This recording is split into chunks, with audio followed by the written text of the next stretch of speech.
पुरानै पार्टीलाई त्यस्तो क्या नेताहरूले कहिले पनि पहिलाको नेताहरूले किन नयाँलाई चाहिँ सोच्ने भनेर भन्दाखेरि रिजन चाहिँ पहिलाको नेताहरूले नगरे होइन अहिले आनन्दले यसरी गाडी साडी हामी घुम्न सुन्ने यताउति त्यो नगरे होइन नि त सिस्टम फङ्सन नभए भए त कहाँ कोल्यास भइसक्थ्यो बिग्रिसक्थ्यो नि त त्यो त होल्ड गरेर चलाएको आई गिभ देम द्याट पुरानो नेताहरूलाई त्यो चिज म दिन्छु कस्तो भन्दाखेरि एज अ युथ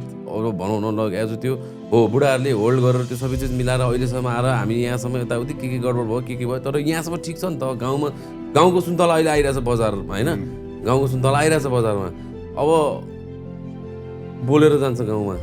बिरामी भयो भने लिन जान्छ गाउँमा त्यो माओवादी पालामा बने बाटाहरू छन् धेरै एमाले आफ्नो गाउँ आफै बनाऊ भनेर बनाएको सन्नै छ क्या तर जहिले पनि कस्तो भयो भन्दाखेरि नेताहरूले काम गर्दाखेरि त्यो बेलाको लागि एउटा सानो फेसिलिटेट गर्ने काम मात्रै गरिदिने क्या जस्तो अब